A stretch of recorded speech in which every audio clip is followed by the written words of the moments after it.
నమస్కారం HM TV వార్తా సంధ్యకు స్వాగతం. నేను కిరణ్. ముందుగా హెడ్లైన్స్. తిరుపతి అభివృద్ధి కార్యక్రమాల్లో సీఎం చిరు. ఉప ఎన్నికల టికెట్ కోసం ఆశావహుల పోటాపోటీ.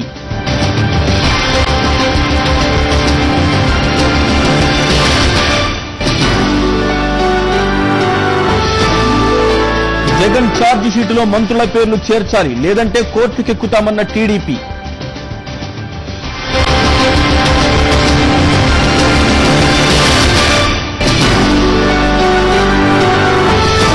నివాసంలో మళ్లీ పోలీసుల సోదాలు, ప్రముఖుల ఫోటోలు, సీడీలు స్వాధీనం.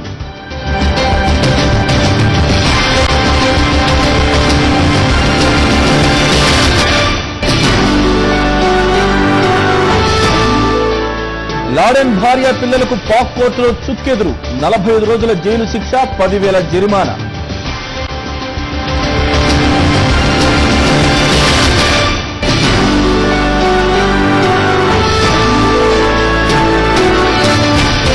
బోరుబావిలో బుడతడు, ప్రాణాలు కాపాడిన రక్షక దళం.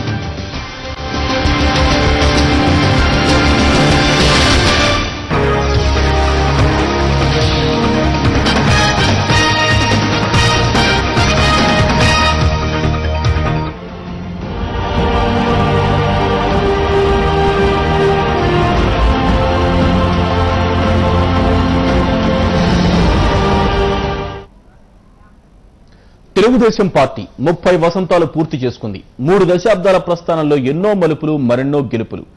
ఎన్టీఆర్ స్థాపించిన పార్టీని జనంలోకి తీసుకెళ్లటంలో చంద్రబాబు విజయం సాధించారు. కానీ ప్రత్యేక తెలంగాణ వాదం ఆ పార్టీని కోలుకోలేని దెబ్బతీసింది.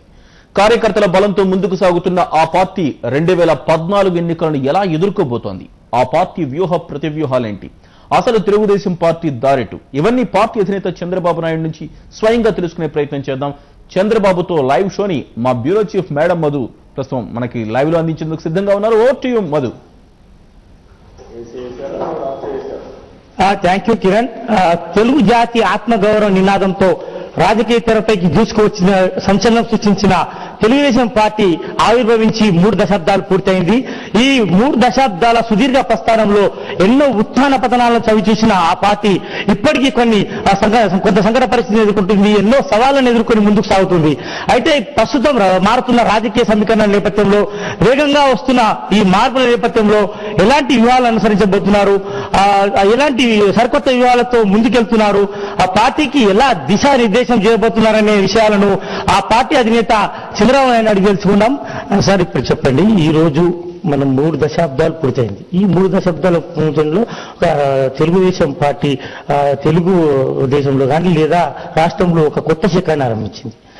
ఇప్పుడు మారుతున్న రాజకీయ పరిణామాల్లో చాలా సవాళ్ళను ఎదుర్కొంటుంది. ఈ సవాళ్ళను ఎలా ఎదుర్కోబోతున్నారు? ఇప్పటికి కూడా కొన్ని సంకట పరిస్థితులను ఎదుర్కోబోతున్నారు. అయితే ఇలాంటి పరిస్థితులను అధిగమించి ఆ పార్టీని సరైన దిశలో నడిపించడానికి లేదా మళ్ళీ బలోపేతం చేయడానికి ఎలాంటి చర్యలు తీసుకోబోతుంది? తెలుగుదేశం పార్టీ సంక్షోభంలో కొత్త కాదు. పార్టీ పెట్టిన 1 సంవత్సరంలోనే ఆ రోజు ఆగస్టు క్రైసిస్ రావడం, సమర్థవంతంగా కాంగ్రెస్ పార్టీ అనుకున్నారు. ఆ రోజు తెలుగుదేశం పార్టీ ఉండదు, మళ్ళీ ఎన్టీ రామారావు గారు చెన్నైకి వెళ్ళిపోతాడు, సినిమాలకు వెళ్ళిపోతాడు, కాబట్టి మనకు అడ్డం ఉండదని ఆశపడ్డారు. కానీ తిరుగులేని విధంగా ప్రజలు తిరుగుబాటు చేసి మళ్లీ ఎన్టీ రామారావు గారిని ముఖ్యమంత్రి చేసే పరిస్థితి వచ్చింది. అక్కడి నుంచి 1-2 కాదు, ఎప్పటికప్పుడు కాంగ్రెస్ పార్టీ తెలుగుదేశం పార్టీని దెబ్బతీయాలని ప్రయత్నం చేస్తూనే వచ్చారు. ప్రతి ఒక్కసారి తెలుగుదేశం పార్టీని దెబ్బతీయాలనుకున్నప్పుడంతా వాళ్ళు చేతులు కాల్చుకున్నారు తప్ప ఎప్పుడు కూడా వాళ్ళు సఫలీకృతం కాలేదు.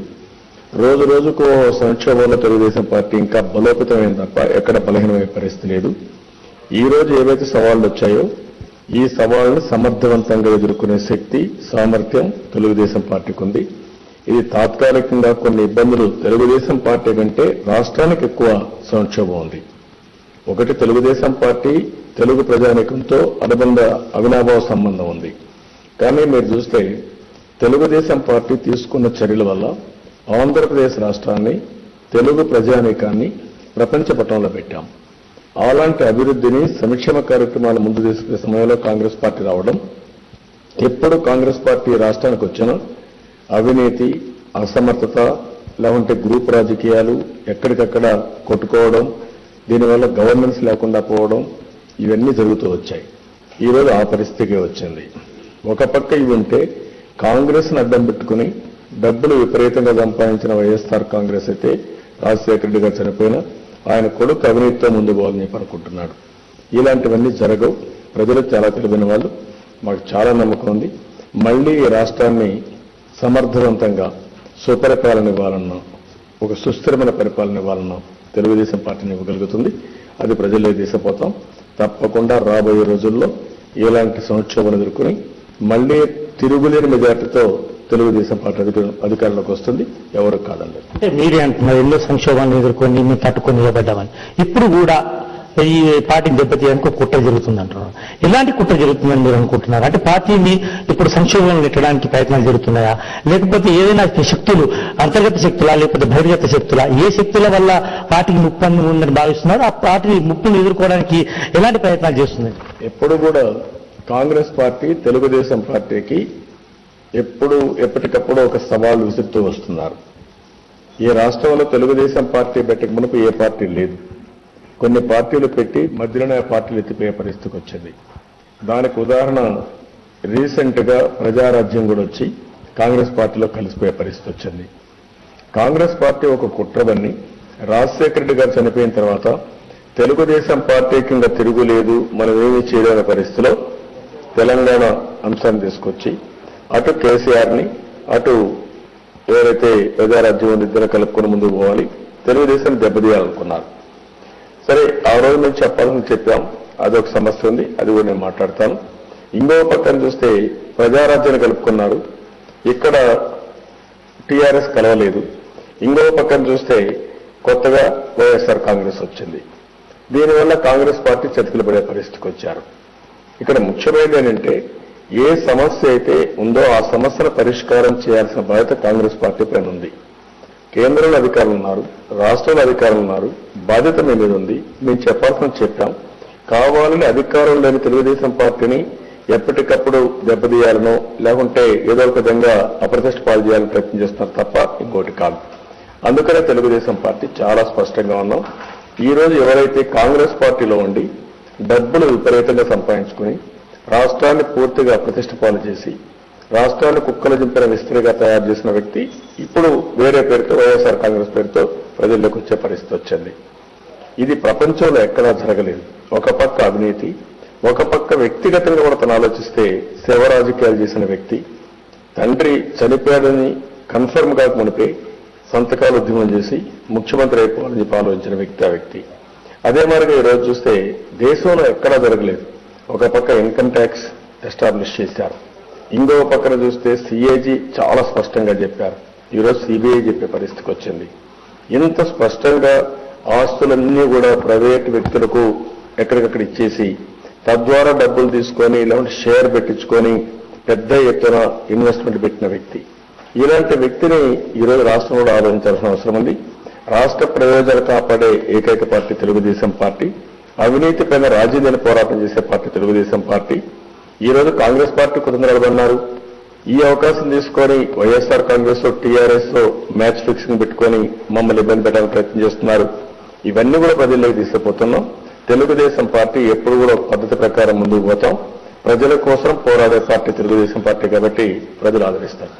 అంటున్నారు ఇంతకుముందు పీఆర్పీ రూపంలో టీడీపీని దెబ్బతీయడానికి పీఆర్పీ పార్టీని ఆవిర్భించేలా ప్రయత్నం చేశారు. అదేవిధంగా ఇప్పుడు ఎలాంటి కుట్ర అంటే టీఆర్ఎస్ ను కూడా ప్రాంతీయ ఉద్యమం కూడా అదే నేపథ్యంలో వచ్చిందా? అంటే తెలుగుదేశం పార్టీని దెబ్బతీయడానికి ప్రాంతీయ ఉద్యమం వచ్చిందంటారా, లేకపోతే ప్రజల నుంచి వచ్చిందా? లేదా ఇప్పుడు జగన్ కూడా వైఎస్ఆర్ కాంగ్రెస్ పార్టీ అధినేత జగన్ కూడా కాంగ్రెస్ పార్టీకి అనుకూలంగానే అడుగులు వేస్తుందని చెప్పవచ్చా?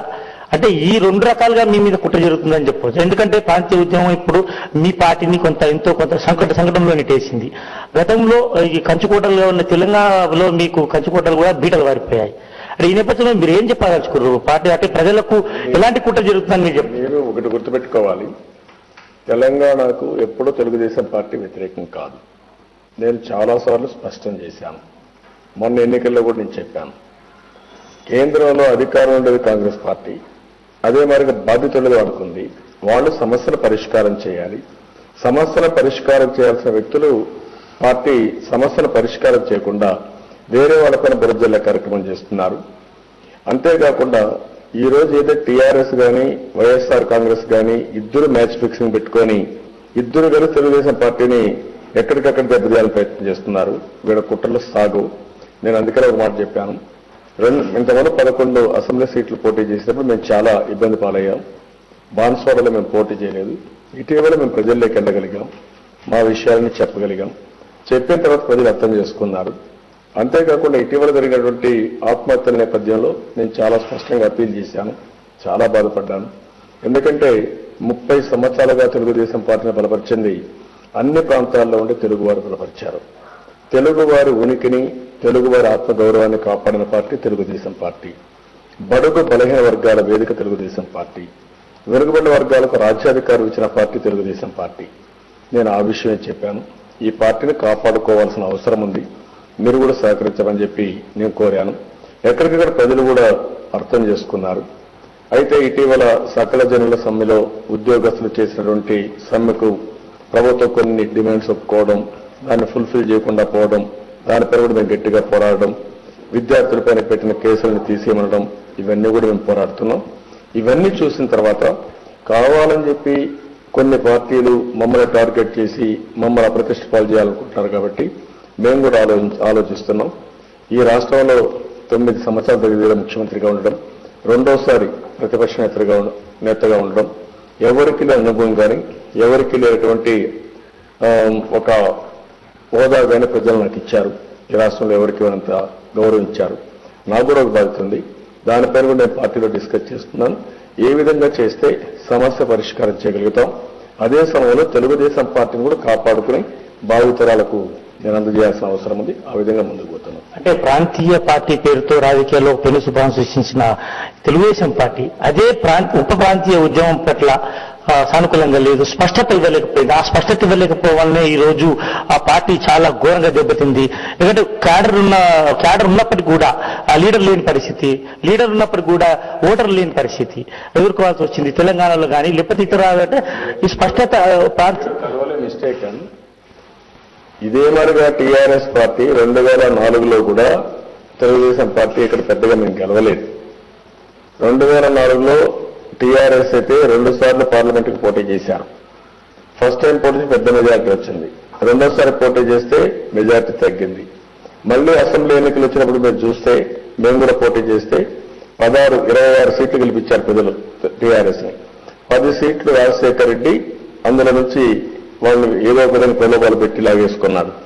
16 సీట్లకు అసెంబ్లీకి ఎలక్షన్స్కి వెళ్తే 7 మంది మాత్రం గెలిచారు. ఆ రోజు కూడా టీఆర్ఎస్ పార్టీ దెబ్బతినింది. ఇంకో పక్కన మీరు చూస్తే మేము 45 సీట్లు టీఆర్ఎస్ పార్టీకి ఇచ్చాం. 45 ఇస్తే 10 గెలిచారు. దీన్ని బట్టి మొన్న ఎలక్షన్లో మీరు చూసినప్పుడు టీఆర్ఎస్ వల్ల తెలుగుదేశం పార్టీ నష్టపోయాం. అదే మరి ఇంకో పక్క ప్రజారాజ్యం రాకపోయినా గవర్నమెంట్ తెలుగుదేశం వచ్చిండేది. ప్రజలు తెలుగుదేశం పార్టీతో ఉన్నారు. ఎక్కడైతే మేము అనుకున్నట్టు టీఆర్ఎస్ సరిగా పనిచేయలేకపోయి వాళ్ళ మీద అభిమానం లేకుండా ఆ సీట్లని కాంగ్రెస్ పోయినాయి. ఇంకొక పక్క ప్రజారాజ్యం వచ్చి యాంటీ ఇన్కంబెన్సీ కానీ తెలుగుదేశం పార్టీకి వచ్చే ఓట్లు డివైడ్ చేసుకున్నారు. అందువల్ల దెబ్బతిన్నాం. అయితే ఇక్కడ ఒక విషయం నేను చాలా స్పష్టంగా చెప్తున్నాను. తెలుగుదేశం పార్టీకి అన్ని ప్రాంతాల్లో, ముఖ్యంగా తెలంగాణ ప్రాంతాల్లో బలమైన క్యాడర్ ఉంది, బలమైన నాయకత్వం ఉంది. దాంట్లో ఎవ్వరికి కూడా అనుమానం అవసరం లేదు. చాలా సంక్షోభాలు ఎదుర్కొన్నారు. ఆగస్టు క్రైసిస్ 83లో పెద్ద ఎత్తున వచ్చిన నిలబడగలిగారు, నిలబడ్డారు. 95లో నేను ముఖ్యమంత్రిగా ఉన్నప్పుడు కూడా గట్టిగా నిలబడగలిగారు. అదే మార్గ తీవ్రవాదుల సమస్య వచ్చినప్పుడు గట్టిగా నిలబడి పార్టీని కాపాడుకున్నారు. అంతేకాకుండా ఇటీవల తెలంగాణ ఇది వచ్చినా కూడా ఇష్యూ వచ్చినా, ఎన్నో ఉద్యమాలు వచ్చినా పార్టీని కాపాడుకుంటున్నారు. వాళ్ళు ఒకటే స్లోగన్ తీసుకున్నారు, మా వాళ్ళు తెలంగాణ కావాలి, తెలుగుదేశం పార్టీ ఉండాలి. ఆ స్లోగన్తో ముందుకు పోతున్నారు. నేను కూడా ఒక బాధ్యత కలిగిన వ్యక్తిగా నాకు ఇంత ఆదరణ, అభిమానం చూపించిన ప్రజల్ని ఒక విషయంలో ఆలోచిస్తే ఒక సంక్షోభంలో ఉన్నారు. దీనికి కారణం వేరే పార్టీ అయినా, కాంగ్రెస్ పార్టీ అయినా, దీన్ని ఏ విధంగా పరిష్కారం చేయాలి, దీనికి మార్గాలు ఏమున్నాయి, అవన్నీ అన్వేషించాల్సిన అవసరం నా పైన ఉంది. మొన్న ఒక మీటింగ్ పెట్టుకున్నాను. ఇంకా మిగిలిన చర్చిస్తాను. చర్చించి తెలుగుదేశం పార్టీని కాపాడుకుంటూనే సమస్యకు ఏ విధంగా పరిష్కార మార్గం చూపించానో ఆలోచిస్తాను. మీరు ఇంతకుముందు మాట్లాడుతూ ఈ 2 రోజుల కింద కూడా ఈ తెలంగాణ విషయంలో మరింత స్పష్టత ఇవ్వాల్సిన అవసరం ఉంది. అని ఒక ఆత్మ పరిశీలన చేసుకున్నట్టు కనిపించింది. అంటే గతంలో స్పష్టత లేకపోవడం వల్ల కొంచెం నష్టపోయినామని. అంటే మీరు ఎలాంటి స్పష్టత ఇవ్వబోతున్నారు? అంటే ఈ తెలంగాణపై స్పష్టత వచ్చే అవకాశం ఉందా? ఇప్పటికి కూడా స్పష్టత లేదు. మళ్ళీ ఒక ఏకరాశి బాగుంటుందని తెలంగాణ పార్టీ నాయకులు కూడా మిమ్మల్ని వచ్చి అభ్యర్థించారు. దానికి మీరు సానుకూలంగా స్పందించారని కూడా వాళ్ళు 2 రోజుల క్రితమే ప్రకటించారు. దాన్ని మీరు ఎలా అర్థం చేసుకోవచ్చు? ఏం చెప్పబోతుంది? దీని మీద నేను చాలా స్పష్టంగా చెప్పాను. ఈరోజు ఒక బాధ్యత కలిగిన రాజకీయ పార్టీగా రాష్ట్రంలో జరిగే ఈ డెవలప్మెంట్స్ అన్ని పరిశీలనకు తీసుకొని మేము ఏం చేయాలి, ఏ విధంగా సమస్యకు పరిష్కార మార్గం చూపించాలని ఆలోచిస్తున్నాం. అందుకనే మొన్న ఒక మీటింగ్ పెట్టుకున్నాం. ఇంకా కొన్ని మీటింగ్లు పెట్టుకుంటాను. అందరితో మాట్లాడతాం. అందరితో మాట్లాడి పార్టీని కాపాడుకోవడం కూడా అవసరం. ఎందుకంటే ఇది వెనుకబడిన వర్గాల పార్టీ, పేదల పార్టీ. ఒక మాట చెప్పాలంటే తెలుగు వారి యొక్క ఉనికిని కాపాడిన పార్టీ తెలుగుదేశం పార్టీ. ఎన్నో పార్టీల నుంచి వెళ్ళిపోయినాయి. రేపు వైఎస్ఆర్ కాంగ్రెస్తో కలిసిపోవచ్చు, టీఆర్ఎస్ కాంగ్రెస్తో కలిసిపోవచ్చు. కానీ 30 సంవత్సరాలుగా ఎప్పుడు కూడా కాంగ్రెస్తో కలవని పార్టీ, రాజీ లేని పోరాటం చేసిన పార్టీ తెలుగుదేశం పార్టీ. ఆ విషయం అందరూ గుర్తుపెట్టుకోవాల్సిన అవసరం ఉంది. అందుకని నేను ఒక బాధ్యత కలిగిన సీనియర్ లీడర్గా నాకుండే అనుభవం కానీ ఇవన్నీ ఆలోచించుకుని మళ్ళీ నేను డిస్కస్ చేస్తున్నాం. అందరితో మాట్లాడుతున్నాం. మాట్లాడిన తర్వాత ఈ సమస్యను ఏ విధంగా పరిష్కారం చేయాలి, మేమేం చేయగలుగుతాం అవన్నీ ఆలోచించి ఒక నిర్ణయానికి వస్తాం. అంటే మహానాడు మీరు జరిగే మహానాడులోగా ఒక స్పష్టత వచ్చే అవకాశం ఉందని అటు పార్టీ వర్గాల్లో కూడా ఒక ఆశ కనిపిస్తుంది. మరోవైపు ప్రత్యేక సీమాంధ్ర నాయకులు కూడా స్పష్టత వచ్చే అవకాశం లేకపోలేదని చెప్తున్నారు. అంటే ఎలాంటి స్పష్టత వస్తుంది? ఏమంటారంటే ఇవన్నీ ఊహాగానాలు చేయడం కూడా కరెక్ట్ కాదు. ఉండే ఆప్షన్స్ ఏమున్నాయి, ఏ విధంగా తెలుగుదేశం పార్టీ తెలంగాణ ప్రజలు ఈ సమస్యని, జటిలమైన సమస్యని ఏ విధంగా పరిష్కారం చేయాలి, దానికి మాకు ఏమేమి మార్గాలు ఉన్నాయో అన్నీ అన్వేషిస్తున్నాం. ఈ సమస్యను పరిష్కారం చేయాలంటే ఇంకా ఎక్కువ మేము చర్చలు చేయాల్సిన అవసరం ఉంది. ఆ చర్చలు చేస్తున్నాం.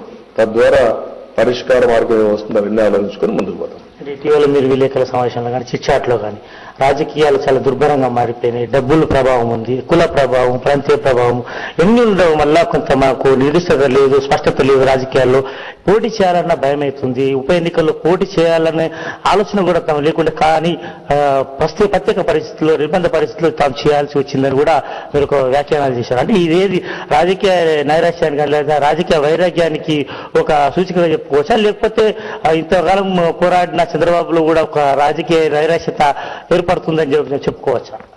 అది నా జీవితంలో ఎప్పుడూ లేదు. నేను భయపడే సమస్య లేదు. అదే మాదిరిగా వైరాగ్యం కూడా నాకు రాదు. ఎందుకంటున్నానంటే ఈ రాష్ట్రంలో రాజీ లేని పోరాటం చేసిన party Telugu Desam party. Telugu Desam party నిర్మాణం కూడా మా నాయకుడు ఎన్టీ రామారావు గారు ఉన్నా నేనే ఆ రోజు నిర్మాణం చేశాను. అనేక సంక్షోభాలని ఎదుర్కొన్నాం. అయితే ఈరోజు సమస్య నేను ఎక్కడ అడుగుతున్నానంటే, ఈరోజు సమాజంలో అవినీతి విచ్చలవిడిగా పెరిగిపోతా ఉంది.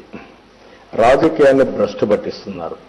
ప్రజా సంక్షేమాన్ని పూర్తిగా విస్మరించి అనేక విధాలుగా సమాజాన్ని అతలాకుతలం చేసే పరిస్థితి వచ్చింది.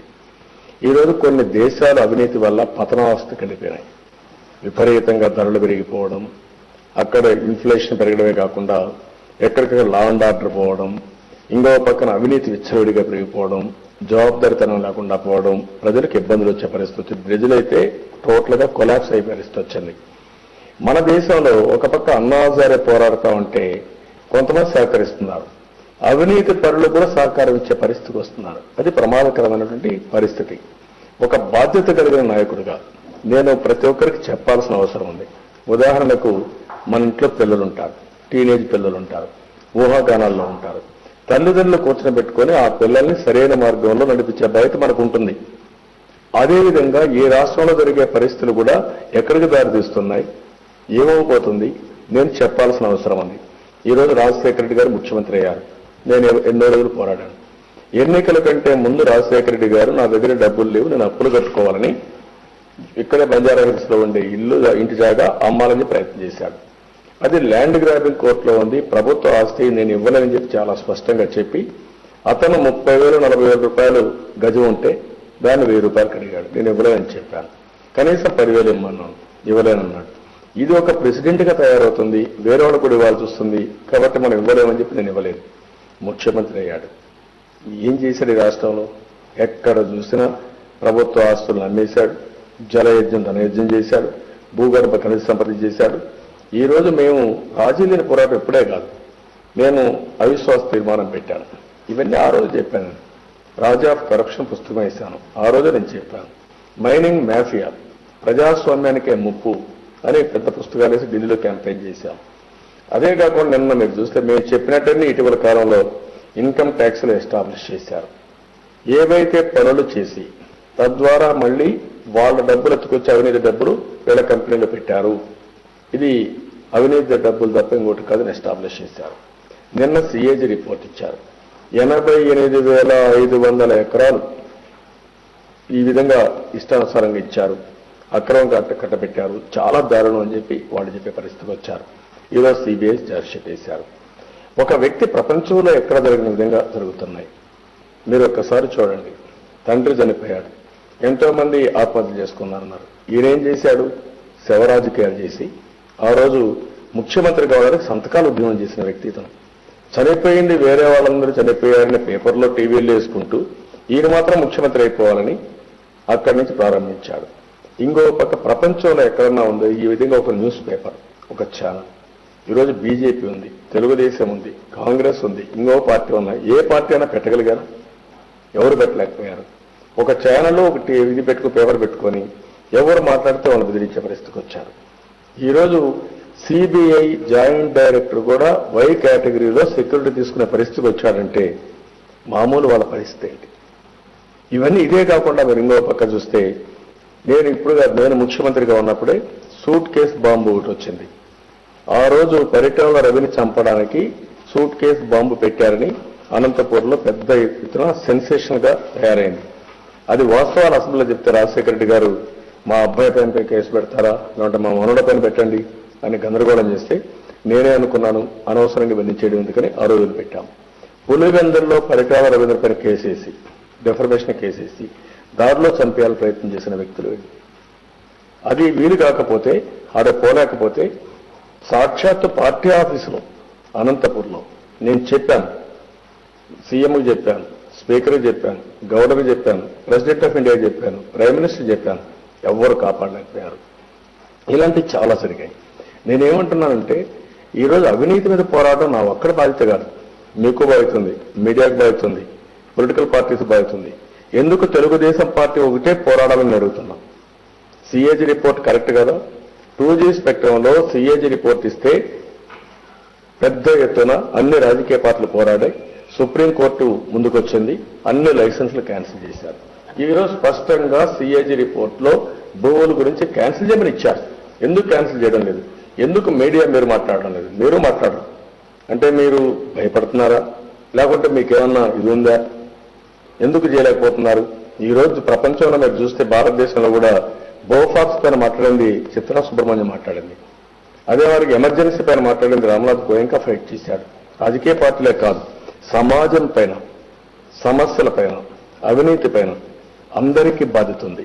మీరు గుర్తుపెట్టుకోవాలి, మీడియా గుర్తుపెట్టుకోవాలి, రాజకీయ పార్టీలు గుర్తుపెట్టుకోవాలి. అందరం కలిసి పోరాడవలసిన అవసరం ఉంది, న్యాయం చేయాల్సిన అవసరం ఉంది. అంటే ఒక ప్రతిపక్ష పార్టీ నేతగా మీ గురి మొత్తం కాంగ్రెస్ పైన కాకుండా, అధికార పక్షం పైన కాకుండా జగన్ పైనే ఎక్కువగా ఉందని ప్రచారం జరుగుతుంది. అంటే జగన్ మీ మెయిన్ టార్గెట్ అని ఒక ప్రచారం జరుగుతుంది. అంటే జగన్ కు వస్తున్న ప్రజాదరణను చూసా, లేకపోతే జగన్ మెయిన్ థ్రెట్ కాబోతుండనే ఒక ప్రచారంలో ఉంది. అది దేన్ని ఎలా కాదంటారు? నేను ఒకటి అడుగుతున్నా మిమ్మల్ని అందరినీ, మీరందరూ కూడా ఎందుకు మీ బాధ్యత నెరవేర్చలేకపోతున్నారు? కాంగ్రెస్ పార్టీతో ఎప్పుడూ రాజీ పడలేదు, పడే సమస్య లేదు. నిన్న అవినీతి వచ్చిన సుప్రీంకోర్టు నోటీసులు వచ్చాయి. 5 రోజులు అసెంబ్లీలో నిలదీశాం కాంగ్రెస్ పార్టీని. నిలదీసి ఎస్టాబ్లిష్ చేసి డిస్కషన్ తీసుకొచ్చే పరిస్థితి తీసుకొచ్చాం. తప్పించుకొని మళ్లీ పారిపోయే పరిస్థితికి వచ్చారు. అంతకు మునుపు అవినీతి పైన, లేదంటే రైతుల సమస్యల పైన, ఈ కిరణ్ కుమార్ రెడ్డి పైన మేము అవిశ్వాస తీర్మానం పెట్టాం.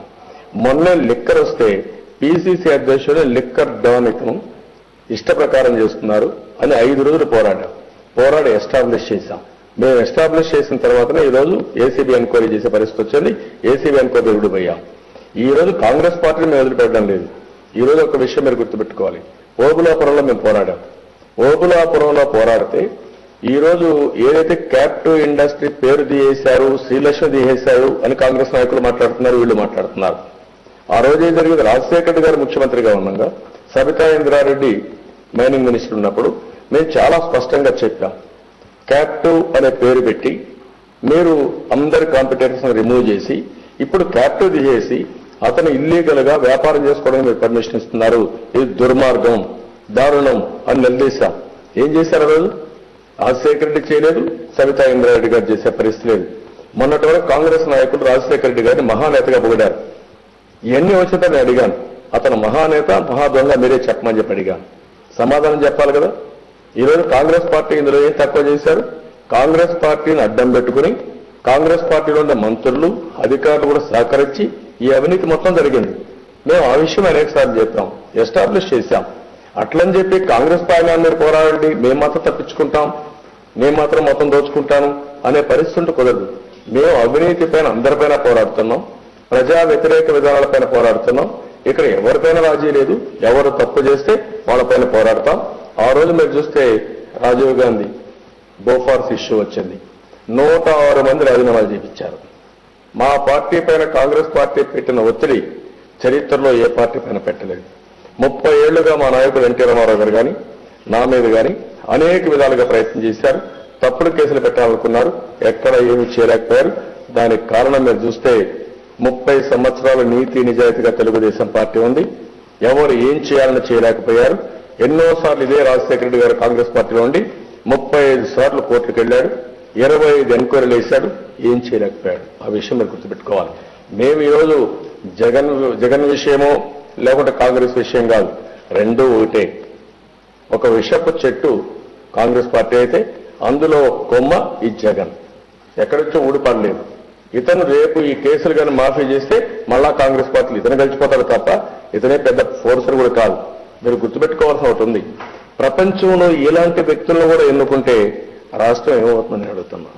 ఆ విషయం ప్రజలు గుర్తుపెట్టుకోవాలి. నాకేదో స్వార్థం కాదు, లేదంటే అధికారం కోసం నేను ప్రాకులాడడం లేదు, అధికారం నేను చూడండి ఏం లేదు. 30 సంవత్సరాలుగా నేను 9 సంవత్సరాలు నేను ముఖ్యమంత్రిగా ఉన్నాను. మా ఫాదర్ ఇన్ లా 8 ఏళ్ళు ఉన్నాడు. తర్వాత NF government, UF government, NDA government లో మేము ఏర్పాటు చేశాం.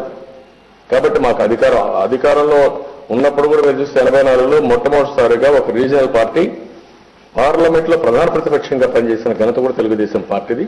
ఇన్ని జరిగినా ఇన్ని చేసినా ఎప్పుడు కూడా ప్రజల కోసం బతికాం, ప్రజాహితం కోసం ముందుకు పోయాం, నీతి నిజాయితీ పరిపాలన ఇచ్చాం తప్ప ఇంకోటి కాదు. అందుకనే ఈరోజు ఎవరు తప్పు చేసినా, మొన్న బోఫార్స్ ఫైట్ చేశాం, నిన్న పోలవరం మీద ఫైట్ చేశాం. పోలవరంలో టీఆర్ఎస్ ఉండొచ్చు, పోలవరంలో రాజాం ఉండొచ్చు, ఎవరైనా సరే మాకు ఒకటే. వాళ్ళ పేరు పోరాడాం, అది కూడా క్యాన్సిల్ చేయించాం. నేను అందుకే చెప్పాను, ఈ ముఖ్యమంత్రి చిల్లర కొట్టు పెట్టాడు, షాపులు పెట్టుకున్నాడు, డబ్బులు వసూలు చేస్తున్నాడు అని క్లియర్ గా చెప్పాను. అసెంబ్లీలో ఫస్ట్ టైం నేనే చెప్పాను. ఏదైతే ఒక తమ్ముడిని పీలేరు రోజు పెట్టాడు, ప్రకారం ఒక తమ్ముడిని పెట్టుకున్నాడు, చిల్లర కొట్టు పెట్టుకొని షాపులు పెట్టుకొని డబ్బులు వసూలు చేస్తానని నేనే ఫస్ట్ టైం చెప్పాను. ఇది వాస్తవం, జరుగుతున్నాయి. ప్రతి ఒక్క దానికి డబ్బులు వసూలు చేస్తున్నారు. ఇది చాలా దౌర్భాగ్యం, దుర్మార్గం అని చెప్పి చాలా స్పష్టంగా చెప్పాం.